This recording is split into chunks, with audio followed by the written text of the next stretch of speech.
Today we are going to see on the subjects disaster management. The core objective of this content are to provide the basic conceptual understanding of disasters and its relationships with the development, and to gain the understand approaches of disaster risk reductions and the relationship between vulnerability, disasters, disaster preventions, and risk reductions. To enhance awareness of disaster risk management institutional process in India and also to build skills to respond to the disasters. This is the main objectives of the disaster management subject. Let us now see about some introductions of disasters. What is disaster? A disaster is nothing but a term that wants it from the French word that is disaster, which means it is a combination of two words. Dis means bad and aster meaning star. Thus, the effect refers to the bad or the evil star. So, disaster is nothing but a bad or an evil star. In the Asian days, some peoples will be referring as a evil star has been occurred. It's nothing but a disaster has been occurred. So, serious disruptions in the functioning of the community or a society, causing a widespread of material, economic, social, or environmental losses, which exceeds the ability of the affected society to cope using its own resource, is known as a disaster.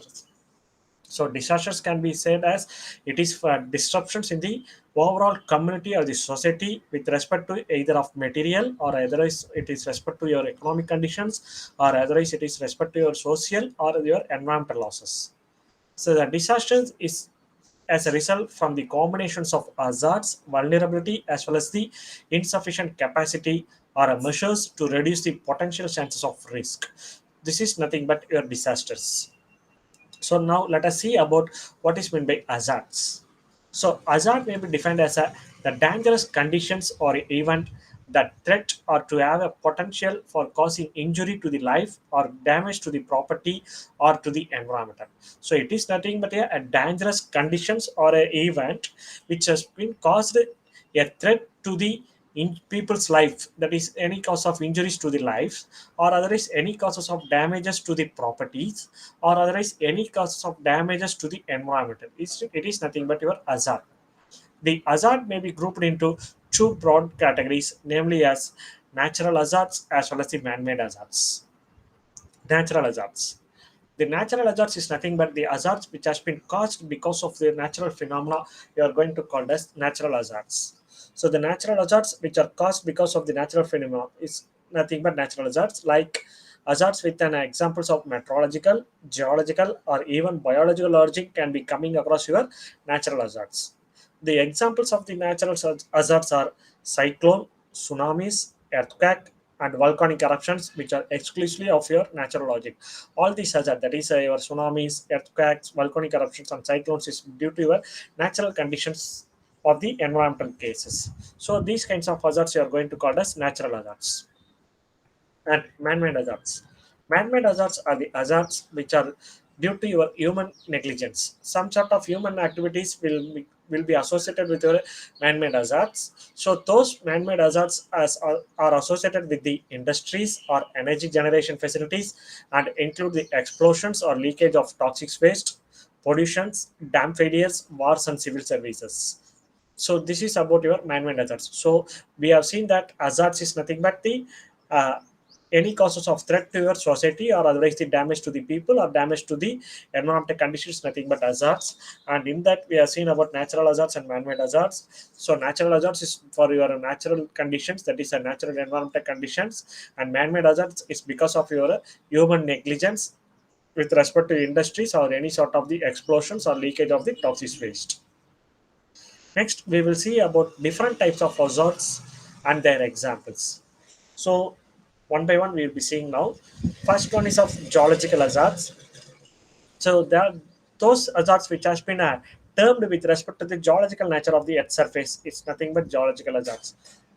For example, earthquake, tsunami, volcanic eruptions, landslides, dam burst, and mine fires. These all the hazards has been interrelated with the geological nature of the Earth's surface. These hazards you are going to call as geological hazards. And those hazards which are related with your water as well as the climatic conditions, you are going to call as water and climatic hazards. Example: cyclone, tornado and hurricane, floods, droughts, hailstorm, cloudburst, landslides, heat and cold wave, snow avalanche, and sea erosions.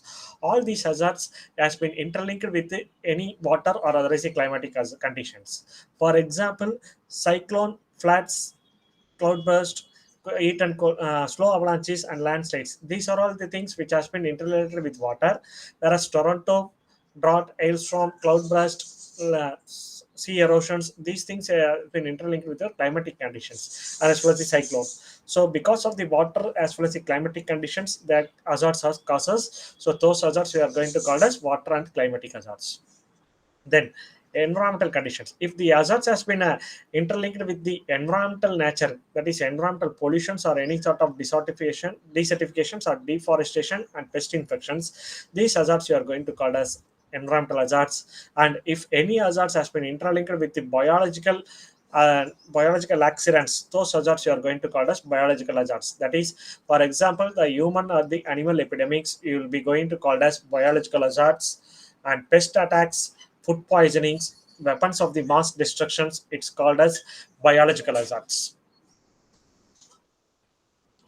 Next, we'll be seeing about the chemical, industrial, and nuclear accidents. So those hazards which has been dealt with chemical disasters, industrial disasters, oil spills and fires, as well as the nuclear accidents. We will be calling as chemical, industrial, as well as nuclear hazards. And many hazards has been interlinked with the accident related. Example: boat, road or train accidents, air crash, rural or other urban fires, bombs or serial bomb blast. These hazards you are going to call as accident related hazards. Next, building collapse. Building collapse, that is the building gets collapsed because of the any sort of the earthquake nature. Those hazards is also called as accidental hazards. Electrical accidents has been occurred because of the heavy wind flow or heavy floods or heavy rainfall. Electrical accidents will be occurred. It is also an accidental one. Festival related disasters. Sometimes in a huge crowded area, many people will be getting some sort of the distractions. That is some sort of the hazards. Those hazards you are going to call as festival related hazards. In case of Diwali, the crackers will be causing some sort of disasters to the peoples.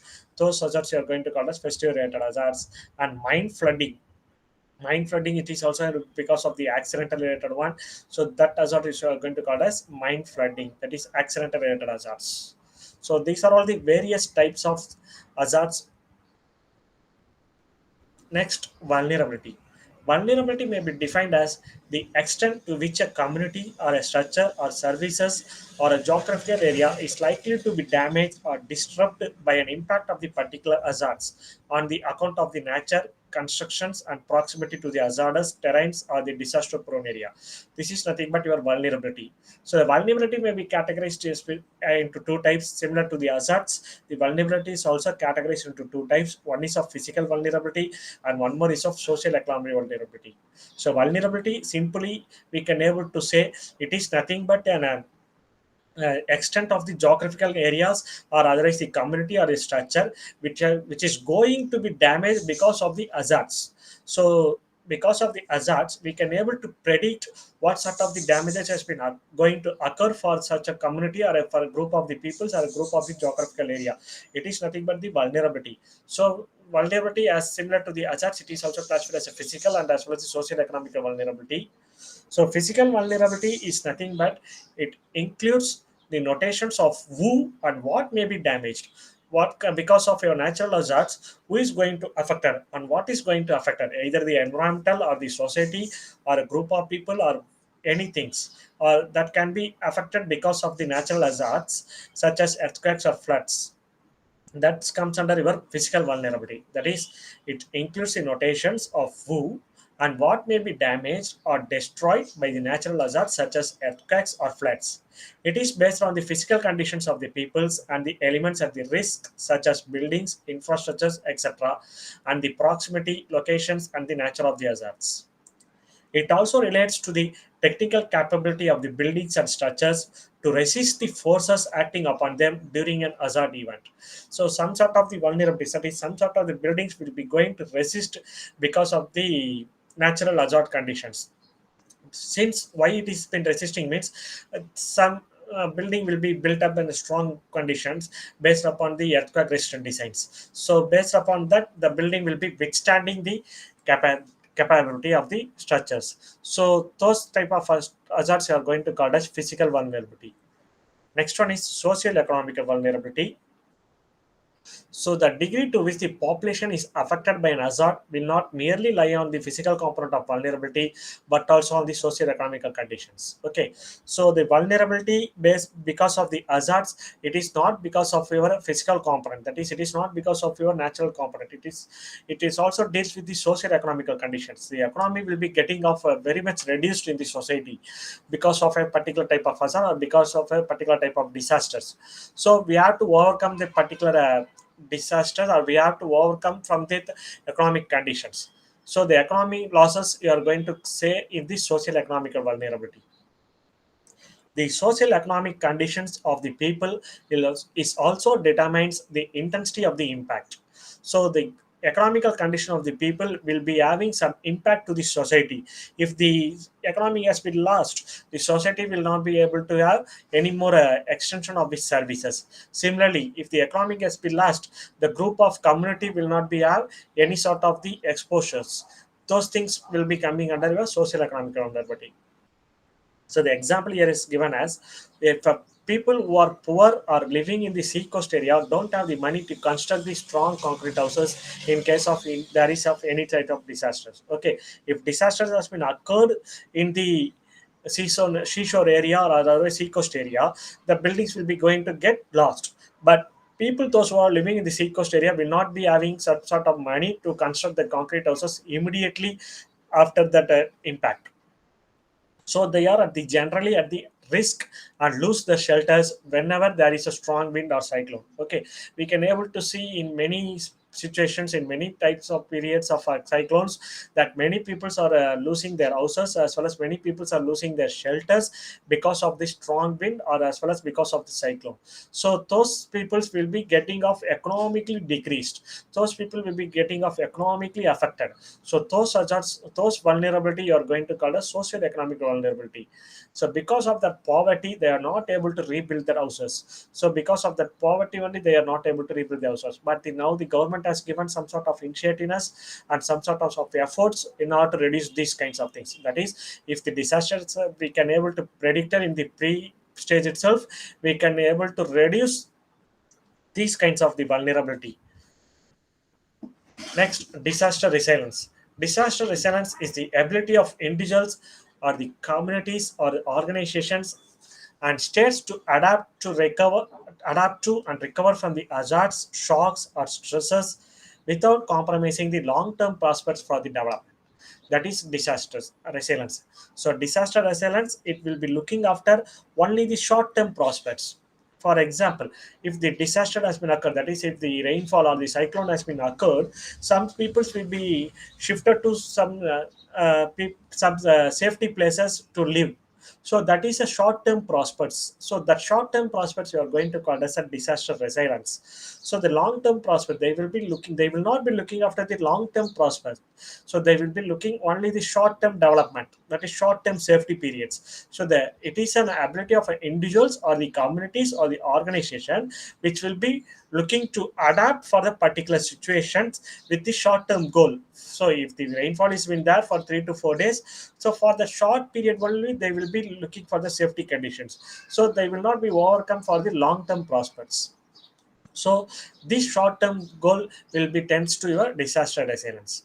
So the models which has been covered today is about hazards, that is disasters. So disasters has been came from the French words disaster. Dis means bad and aster means evil. So bad, evil. Next we have seen about vulnerability, we have seen about hazards, and we also seen about disaster resilience. In hazards we are having uh, two types, that is natural hazards as well as the man-made hazards.